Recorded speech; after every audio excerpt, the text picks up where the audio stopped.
네, 지금부터는 7월 셋째 주 증시 살펴보겠습니다. 역시 주요 일정들부터 한번 챙겨봐 주시죠. 네, 이번 주 이제 월요일이죠. 7월 18일 날은 IBM 실적 발표가 좀 있고요. 그 다음에 NAHB라 그래서 이제 미국에서 이제 발표하는 그 주택 가격 지수가 발표가 좀 됩니다. 그러니까 전미주택 건설업 협회더라고요. 네, 맞습니다. 예. 그리고 7월 19일 날 화요일 날은 EU에서 6월 소비자 물가 지수 발표되고, 그 다음에 미국의 6월 주택 착공 건수가 발표되고요. 그리고 앨런 미국 이제 재무장관이 이제 방한을 하게 됩니다. 20일까지. 그리고 넷플릭스가 역시 실적 발표가 예고돼 있고요. 7월 20일 수요일 날은 중국 인민은행에서 이제 대출 우대 금리죠. LPR 금리 결정을 하게 되고, 미국에서는 6월 달 기존 주택 판매 데이터가 나오고요. 테슬라가 실적 발표가 예고가 돼 있습니다. 7월 21일 날은 이제 한국에서 7월 1일부터 20일까지 수출입 통계 발표되고, 미국의 6월 컨퍼런스 보드 경기 선행 지수가 발표가 예정돼 있고요. 그날 ECB하고 이제 BOJ에서 네. 통화정책 회의가 열리게 되고요. 그리고 7월 22일 이제 금요일 날은 일본에서 6월 소비자 물가 지수가 발표가 되고, EU에선 7월 달 제조업, 서비스업 그 구매자 관리 지수죠. PMI 지표가 발표가 예정이 돼 있습니다. 네, 이번 주 증시도 이렇게 일정들이 많은데 좀 유의해야 될 변수들 있다면 어떤 것들일까요? 이번 주에 역시 그 한국 투자분들 제일 관심 있어 하는 건 이제 옐런 미국 재무장관이 방한을 또 하잖아요. 그래서 거기서 이제 통화스와프 얘기가 좀 나올 것 같은데, 예. 거기서 이제 실제로 뭐 이게 딜이 형성될지 모르겠지만 이미 이제 하는 총재가 좀 한번 추경호 경제부총리랑 앨런 재무장관이 이제 면담을 할 때 아마 그런 얘기가 오갈 것 같다라고 네. 언지를 줬기 때문에 아마 통화스와프 체결 가능성도 네. 좀 높아서, 그게 되면 어쨌든 원달러 환율에는 그래도 좀 영향을 줄 수 있어서 그게 좀 가장 중요한 이슈가 아닐까 싶긴 하고요. 환율 안정 효과가 네, 있겠네요. 예. 그리고 이제 이번 주에는 좀 주목해서 보죠. 요새 지표들이 워낙 뭐 안 중요한 게 없는데, 이 미국의 6월 주택 착공 건수하고요, 미국의 6월 기존 주택 판매도 이것도 좀 잘 보셔야 되는 게, 실제로 지난주에 이제 연준 이사가 요 언급을 좀 했거든요. 이런 지표들 중요하다. 네. 이게 근데 너무 또 잘 나오면 안 돼요. 잘 나오면 또 긴축 속도가 그러니까 오히려 안 좋게, 참 아이러니하긴 하지만 네. 그 지표들에 따라서 또 긴축 속도가 좀 결정될 수 있으니까 주택 지표도 잘 보시면 좀 일단 좀 좋을 것 같고요. 물가 관련이 있으니까. 네. 그리고 역시 중요한 게 ECB 통화정책회의가 목요일날 열리는데, 그때 이제 이거 끝나고 라가르드 총재가 기자회견이 있어요. 네. 그때 거기에 관련해 가지고 지금 이탈리아하고 독일이 좀 안 좋은 분위기로 가잖아요. 여기에 관련돼서 ECB가 또 어떤 정책을 갖고 있는지, 지금 천연가스가 또 지금 러시아에서 자꾸 잠그니까 이 부분에 대한 또 어떤 리스크들을 아마 얘기를 할 것 같고, 그리고 금리 인상을 할지 안 할지 지금 모르겠습니다. 오늘 지금 유럽이 또 안 좋은 상태로 가가지고, 그래서 ECB 이번 회의도 굉장히 또 유럽 문제가 또 이거 전 세계로 좀 퍼지면 또 안 좋을 수 있기 때문에 유로화에 또 영향을 주니까 이런 부분까지 한번 체크를 해보시면 좋을 것 같습니다. 이제 문제는 7월 말 FOMC에서 이제 금리를 얼마나 올릴 것이냐 요 같더라고요. 지금 최근 시장하고는 0.75% 포인트 올린다까지는 이제 반영이 된 셈인데, 네. 지금 문제는 이제 1% 포인트, 말하자면은 뭐 울트라 스텝이 있을 거냐 말 거냐 이 부분인데, 만약에 1%가 올린다는 게 조금 현실화되고 가능성이 높아진다 하면은 시장은 또 충격을 받을지 않겠습니까? 일단 좀 만약에 이걸 발표하고 나면은 당연히 좀 영향은 받겠죠. 이제 왜냐하면 1%까지는 그동안 생각을 사실 잘 안 하고 있었는데, 예. 지난 FMC에서도 연준 의장이 1% 너무 나갔다, 0.75 얘기를 했거든요. 이번에 지난주에 있었던 윌러 연준 이사의 발언도 뭐 1% 너무 나간 것 같다, 그 얘기를 했는데 뭐 안 한다는 건 아니었어요. 지표에 따라 좀 달라지니까. 근데 1% 만약에 결정이 되면 시장은 좀 일단 놀라서 변동성은 나오겠지만, 오히려 그게 저는 뭐 1% 올리는 것 자체가 그렇게 나쁘다고 생각은 안 하는 이유 중에 하나가, 지금 이 미국의 이 모든 게 다 물가 잡으려고 하는 거잖아요. 일단 에너지는 꺾였어요. 예. 꺾이는 게 보였어요. 그러면은 이거 에너지 가격은 사실 연준이 뭐 의도한 건 아니지만 어쨌든 경기 침체 온다고 하니까 일단 빠져버렸거든요. 근데 서비스 물가는 지금 안 빠져요. 뭐 거기에 주택 가격 지표라든가 주거비라든가 네. 의료 서비스, 네. 뭐 항공기 티켓값, 인건비도 많이 오른다 네. 하죠. 이거는 지금 아직은 이게 당장 꺾이는 그건 아닌데, 연준은 이걸 꺾을 수는 있어요. 금리를 높여가지고 수요를 위축시켜 버리면 되거든요. 그러면 이거는 후행적으로 꺾여요. 그러니까 연준이 할 수 있는 건 이건데, 그러면 이거를 하기 위해서는 지금 천천히 금리 올려서 이거를 천천히 잡을 거냐, 아니면 세게 1% 올려서 이걸 잡을 거냐, 이 선택이거든요, 사실. 근데 이번에 연준이 뭘 선택할지 모르지만 1% 선택하는 것도 저는 아주 나쁘다고 보는 게 아닌 게 빨리 끝내겠다는 얘기예요. 네. 빨리 올려놓고 충격은 나오겠지만 오히려 증시 바닥이 더 빨리 나올 수도 있어요. 그러면 그러니까 한마디로 물가도 그러면 빨리 꺾일 수가 있어요. 결론적으로는. 예. 그러니까 고물가가 좀 너무 심한데 이게 이렇게 천천히 꺾이게 냅둘 것이냐, 금리를 아주 세게 올려가지고 일단 잡을 것이냐, 이 두 가지 선택은 연준 의장의 몫인데, 그래서 단기 충격은 당연히 1% 올리는 게 더 커질 수는 있다. 그래서 이거를 연준 의장이 좀 어떤 선택을 하는지에 따라서는 우리가 그 의도는 파악할 수 있지 않을까 이렇게 보고 있습니다. 이제 미국에서 대중국 관세 인하 이야기가 나오는데 그게 현실화되면은 뭐 우리 글로벌 증시도 그렇고 특히 우리나라 주식 시장에도 도움이 될 것 같은데 네. 문제는 이게 보도는 나오는데 현실화됐다, 뭐 확인됐다 이런 이야기는 안 나오더라고요. 이게 언제쯤 공식화되죠 이게? 이게 지금 4년이 딱 지났어요. 일단 이제 그 2018년도 7월 초로 알고 있는데 그게 이제 날짜가 이미 지났기 때문에 만약에 아무런 대책이, 그러니까 그게 없으면 이제 자동 폐기됩니다. 네. 이 관세 전쟁은 그래서 끝나게 되는데, 다만 지금 약간 지금 시간을 좀 묶어놓고 계속 좀 협상하는 것 같아요, 제가 봤을 땐. 그래서 바이든 대통령도 뭐라고 했냐면 아직 결정된 건 없다. 예, 그러니까 인하는 할 것 같아요, 지금 분위기상으로는. 예. 근데 무관세로 가지는 않을 것 같고 일단 인하는 하는데 그 폭은 얼마가 될지는 아직 좀 결정은 안 된 것 같습니다. 근데 어쨌든 이건 중국 측 보도로 나온 건데, 중국에서는 만약에 모든 관세를 다 취소하면 미국의 소비자 물가 지수가 1에서 1.5% 다운될 수가 있대요. 네. 예, 그렇게 좀 전망을 했고, 근데 그냥 관세 취소가 아니라 관세를 인하하면은 네. 한 0.3% 정도 이 물가가 떨어지는 효과가 있다고 합니다. 그래서 뭐 엄청나게 물가가 떨어지는 건 아닌데 지금은 어쨌든 급하잖아요. 예. 뭐 이거라도 도움이 분명히 되는 거니까. 그래서 관세 인하는 조만간 좀 발표되지 않을까 기대는 하고 있는데, 그 날짜까지는 뭐 아직 우리는 뭐 확인하기는 좀 어려울 것 같습니다. 이제 반도체 주가는 D램 가격이 내리면서 이제 상당히 빠졌지 않습니까? 네. 그런데 얼마 전에 이제 마이크론의 일본 히로시마 공장에서 정전 피해를 입었다 이런 보도가 있었고, 또 네. 최근에 SK 하이닉스에서 뭐 감산 이야기가 이제 나왔지 않습니까? 네. 그것 역시 보도입니다만 이렇게 되면은 D램 가격 하락세가 좀 이렇게 뭐랄까 오히려 멈추고 네. 또 올라갈 수도 있는 거 아닙니까? 근데 실제로 이제 이런 데이터들이 나오고 나서 그 지난주에 히로시마패 공장 이제 가동 중단 얘기가 나오고 나서 D램 가격을 봤거든요, 현물가. 근데 더 빠졌어요. 그러니까 이게 영향을 아직은 쉽게는 못 주는 것 같고, 그 이유가 이게 뭐 차지하는 비중이 어떤 데서는 전체 7%나 된다 이런 얘기도 있고, 저희 당사에서 예측하기로는 2% 정도다. 네. 그러니까 그건 이제 계산에 좀 따라 좀 다를 수 있는데, 왜냐면 마이크론에서 공식적으로 얘기를 안 했기 때문에 실제 어느 정도인지는 알 수 없는데, 일단은 현물 시장에 그렇게 큰 영향을 못 줬던 거는 같아요. 예. 가격만 봤을 때는. 근데 지난주에 이제 가장 큰 이슈 중에 또 하나가 금요일 날 네. 그 새벽에 갑자기 뉴스가 나왔죠. 하이닉스가 블룸버그 통신 보도입니다. 25% 감산할 수도 있다. 그러니까 네. 감산해서 설비 투자를 줄이겠다. 이렇게 지금 뉴스가 한번 떴거든요. 예. 그거 나오니까 금요일 날 삼성전자 하이닉스가 시장이 안 좋은데도 올라버렸죠. 예. 네. 결국엔 이게 마이크론부터 연결이 돼요. 마이크론 CEO가 뭐라고 했냐면 실적 발표할 때 내년에 감산 들어간다. 네. 줄이겠다, 설비 투자. 이걸 했고, 이제 블룸버그 보도에 의하면 하이닉스도 지금 한다는 얘기잖아요. 네, 25% 네. 감산. 그리고 남은 카드가 지금 이제 삼성전자. 삼성전자는 이번 달 말에 제가 날짜로는 기억하기로 28일인가요? 그때 IR을 해요. 그럼 그때 삼성전자도 얘기가 나올 겁니다. 뭐 설비 투자 줄일 건지. 그래서 삼성전자까지 확인하면 이 메모리 3사가 공통적으로 내년엔 줄인다는 얘기예요. 네. 그러면 이거는 가격이 내년에 올라간다는 얘기잖아요. 어떻게 보면. 그렇게 되면, 그리고 보통 반도체 이 주가들이 올라갈 때 보면요, 우리 감산하겠다 이러면서 결국 반등이 나오거든요. 그래서 그런 시그널이 나왔다는 측면에서 하이닉스, 그러니까 블룸버그발 하이닉스의 설비 투자 감소는 좀 시장에 큰 영향을 좀 줄 수 있는 재료가 아닌가 이렇게 보고 있습니다. 그런데 이제 삼성전자하고 DB 하이텍 같은 경우에 이제 파운드리 분사설이 지금 나왔지 않습니까? 네. 그런데 뭐 물적 분할해서 다시 또 상장한다는 이야기까지 연결될 수 있는데, 뭐 물적 분할할 수도 있는데 문제는 지금 기존 소액주주들의 어떤 그 뭐 권리 내지는 이런 이익을 침해하면서 하는 거는 좀 문제가 있을 수 있다 보는데, 뭐 LG 에너지 솔루션 상장 때도 이야기가 나왔습니다만은 이런 게 지금 반복 좀 쉽지 않지 않습니까? 현재 분위기는? 네.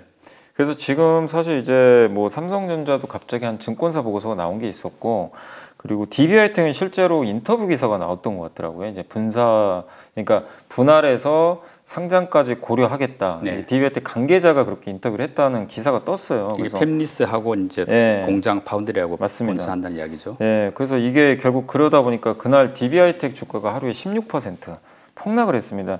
근데 이게 이제 많은 분들의 좀 분노를 샀던 게 작년에 우리가 LG화학 쇼크를 봤잖아요. 네. 봐서 물적 분할을 하면 이제 공공이 적이 될 가능성이 높은데, 그리고 정부에서도 물적 분할해서 상장하는 거, 물적 분할을 금지시키는 건 아니고 물적 분할을 했을 때 만약에 자회사를 상장할 때 기존 주주한테 피해가 안 가게끔 해야 된다. 근데 이런 상황에서 갑자기 지금 DB하이텍은 그런 걸 무시하고 마치 그 상장하는 것처럼 네. 기사가 나와버리니까 주주분들이 괘씸한 거죠. 예. 지금 이 분위기를 좀 모르는 것도 아닌데, 근데 그 배경에 또 이런 게 좀 있었거든요. DB하이텍이 지금 DB가 최대 주주인데 지분율이 12%예요. 예. 그래서 공정거래법상 지주사 지금 기준을 넘었어요. DB하이텍 주가가 작년에 많이 올라가서 예. 그래서 30%까지 지분을 늘려야 됩니다. 아. 18% 더 사야 돼요. 근데 DB하이텍 주가가 올라가서 DB가 이걸 살 수 있는 여력이 없어요. 그럼 어떻게 해야 되냐면 지주회사 요건을 피하려면 팔아야 됩니다. DB하이텍가 매각을 하든가 예. 아니면 DB하이텍 주가가 폭락을 해서요. 기준가액 밑으로 오면 돼요. 그러면 빠지면 오히려 DB 입장에서는 좋은 거죠. 예, 그럼 지주사 요건을 안 맞춰도 되니까. 예. 주주분들이 그걸 의심하는 거예요. 일부러 이거 뺀 거 아니냐. 아. 이런 기사 터트려가지고. 그럼 실제로 그 주가 폭락하면요. 지주사 요건 안 맞춰도 되거든요. 예. 예. 그러니까 주주분들이 이제 그것 때문에 더 분노를 한 거죠. 근데 그런 거에다가 또 지금 시기도 되게 안 좋잖아요. 물적 분할에 대해서 지금 다들 안 좋게 보는 상황에서.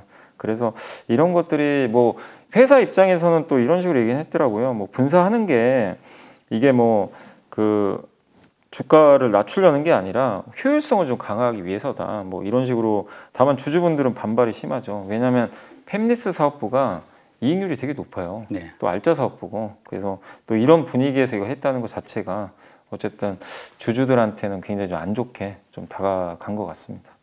그 자동차주는 이제 2분기 실적이 좋을 것으로 지금 네. 예상들 하고 있지 않습니까? 그렇다면 좀 앞으로 뭐 반등의 시간이 올 수 있을까요? 네, 일단 지금 현대차, 기아 모두 다 실적이 좋을 걸로 지금 전망이 나오고, 지금 한국투자증권의 이제 보고서를 참고해서 말씀드리면 2분기 현대차가 예상보다 14% 이상 더 잘 나올 것 같고요.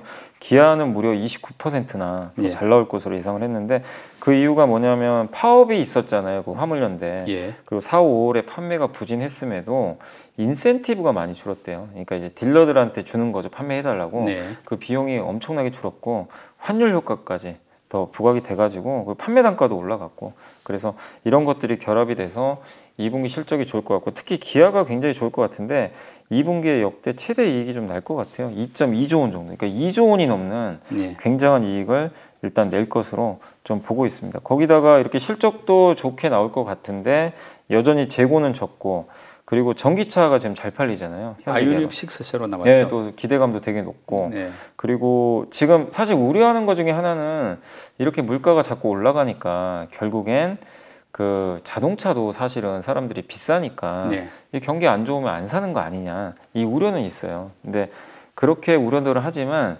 결국 자동차는 어쨌든 이제 필수 소비재잖아요. 안 살 수는 없고, 또 거기다가 대기 수요가 여전히 많습니다. 못 받았어요, 아직까지도. 네. 예, 왜냐하면 재고가 없어가지고. 그래서 재고가 아직은 이 늘릴 룸이 많이 있기 때문에, 그래서 자동차에 대해서는 여전히 좋게 보고 있고요. 그리고 차량용 반도체 공급 정상화되기 시작했고, 네. 그 무엇보다 PER이 좀 낮잖아요. 예. 뭐 현대기아가 6배, 뭐 5배 이 정도라서 여전히 증권가에서는 대부분 좀 반등을 할 걸로 좀 전망들 하고 있습니다. 그런데 요즘에 보면 2차 전지는 또 실적이 썩 좋지가 못하더라고요. 점유율도 지금 글로벌 점유율도 중국한테 밀렸고. 네. 그런데 지금 앞으로 뭐 하반기 이제 주로 3, 4분기 전망은 어떻습니까? 지금 3, 4분기 전망은 괜찮습니다. 오히려. 그러니까 2차 전지 업체들이, 물론 삼성 SDI는 2분기도 좋대요. 네. 2분기도 리비안 생산량이 늘어나가지고 또 판매 단가도 올려가지고 삼성 SDI는 괜찮은데, LG엔솔이 좀 생각보다는 덜 나왔고, SK이노베이션은 계속 적자가 나올 것 같은데, 다만 3분기로 갈수록은 지금, 왜냐하면 그 양극재에 많은 걸 차지하는 게 리튬, 코발트, 망간 뭐 이런 것들이잖아요. 네, 니켈이나. 예. 이게 가격이 많이 꺾였어요, 최근에. 이게 이제 하반기엔 반영이 되거든요. 그러면 양극재 단가도 떨어지고, 그런데 어쨌든 배터리 회사들 입장에서는 그 소재 비용이 좀 줄거든요. 원자재가 떨어지면. 예. 그러면 이제 3분기에는 약간 원가 절감이 좀 될 수 있기 때문에 긍정적이고, 그리고 이제 완성차들이 생산이 좀 차질을 많이 빚었잖아요. 이 반도체가 공급이 잘 안 돼가지고. 네. 근데 3분기에는 더 정상화되니까 그럼 생산량이 더 늘어나면 공급이 더 늘어나겠죠. 그래서 이런 부분 때문에 LG하고 SK 이노베이션도 좀 3, 4분기에는 좀 좋지 않을까 이렇게 보는데, 다만 지금 조금 걱정하는 거는 유럽이 좀 안 좋아요. 유럽이 지금 아시겠지만 뭐 천연가스 문제나 이런 것 때문에 유럽의 전기차 판매가 역성장을 보이고 있어요. 오히려 중국은 너무 고성장인데 유럽은 역성장인데, 왜 이게 중요하냐면 우리나라 배터리 회사는 대부분 유럽에 많이 수출하거든요. 그렇죠. 중국보다. 네. 그래서 변수는 유럽이 빨리 역성장을 탈출해야 된다. 그래야 저는 좀 본격적으로 2차 전지가 올라갈 수 있지 않을까 이렇게 좀 보고 있습니다. 예. 요즘 주가가 이제 폭락하다 보니까 뭐 저PR 주식들이 엄청 많이 생겼지 않습니까? 네. 뭐 대부분 저PR이긴 한데, 근데 이런 상황에서 밸류에이션이 많이 떨어진 상황에서 그나마 또 실적이 좀 괜찮으면 좀 좋은 주식이 될 수가 있는데, 네. 뭐 그런 주식들 몇 가지 좀 볼 수 있습니까? 거의 없어요. 이게 그러니까 밸류가 낮은 건 다 낮아요. 네. 근데 실적 추정치가 다 꺾이니까 예. 참 찾기는 어려운데, 그래도 아까 말씀드린 대로 역시 가장 대표적인 저퍼주인데 실적 좋은 건 현대차, 기아.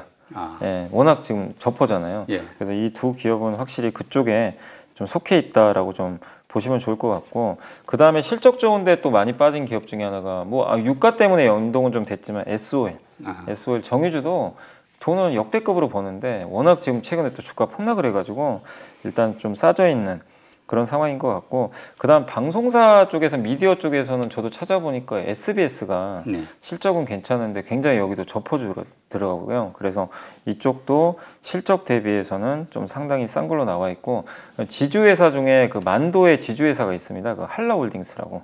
이 회사도 배당도 많이 주고 실적도 괜찮은데 좀 저퍼주로 인식이 돼 있어서 이런 기업 많지는 않은데 이런 기업들이 일부 좀 그런 조건을 갖추고 있는 것 같습니다.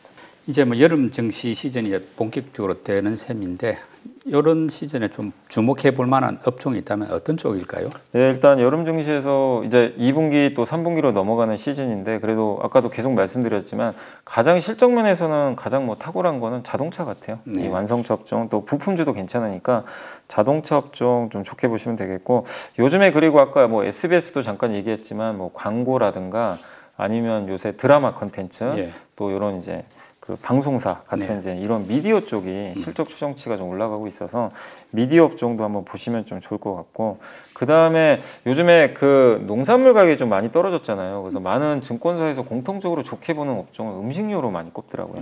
그 음식료 중에서 뭐 사료나 이런 거 말고요, 사료나 비료보다는 그쪽 그 가공식품 있잖아요. 뭐 CJ 제일제당이라든가 뭐 아니면 라면 회사라든가 이런 것 좀, 왜냐하면 이 곡물가가 꺾이면 이 가격은 이미 올려놨는데 이 마진이 좀 오히려 증가할 수가 있잖아요. 그래서 원자재 가격 부담 비용이 좀 줄어든 여기 음식료 업종에 대해서도 전반적으로 긍정적으로 보셔도 좋을 것 같습니다.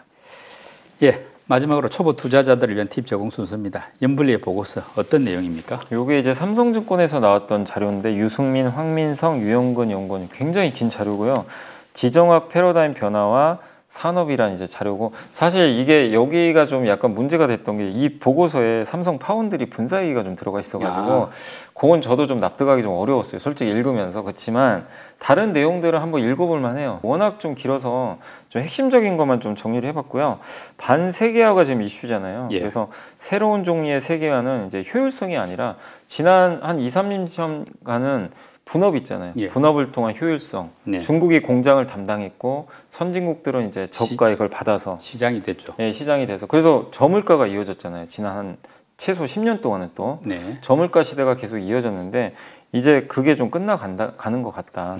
왜냐하면 이제는 반세계화가 되다 보니까 안보가 더 중요해졌다. 효율성보다. 그래서 공급망 재편 움직임이 대표적이고, 그래서 지금 사실 바이든 대통령이 한국에 오자마자 저기 평택 공장 간 것도 그걸 반증하는 거거든요, 사실은. 삼성전자. 네, 맞습니다.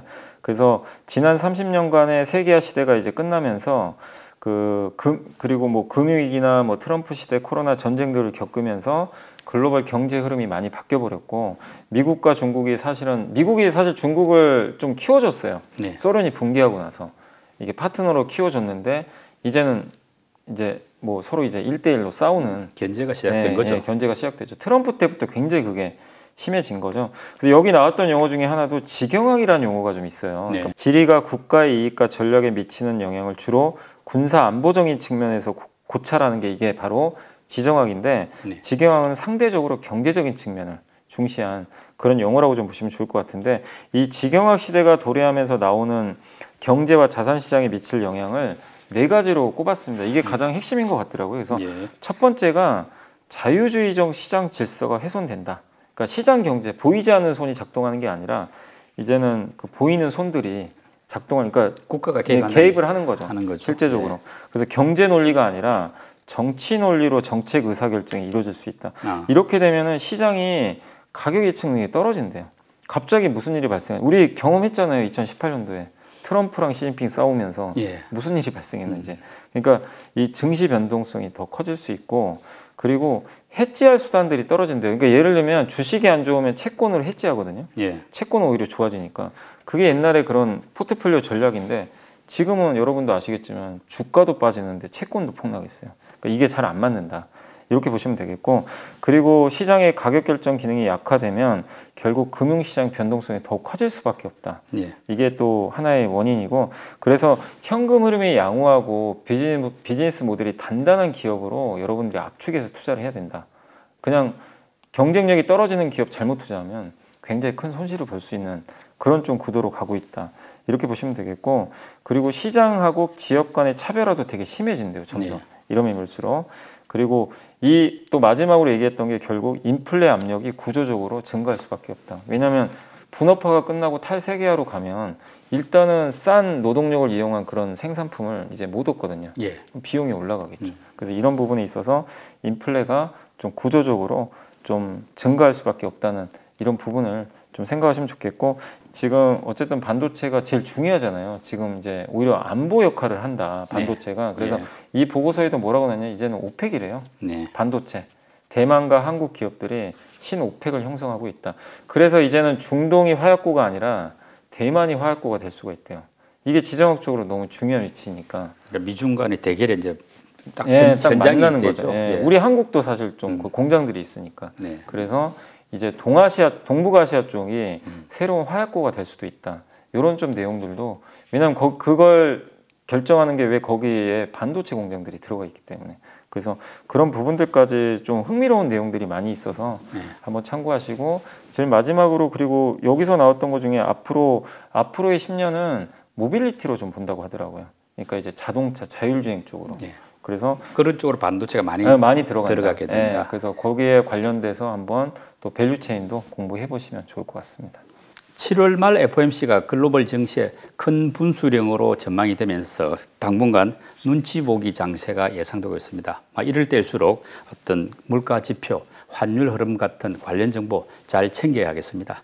우리 인블리의 비밀 노트가 도움이 되기를 바랍니다. 오늘 순서 마치겠습니다. 임 이사님 수고하셨습니다. 네, 감사합니다.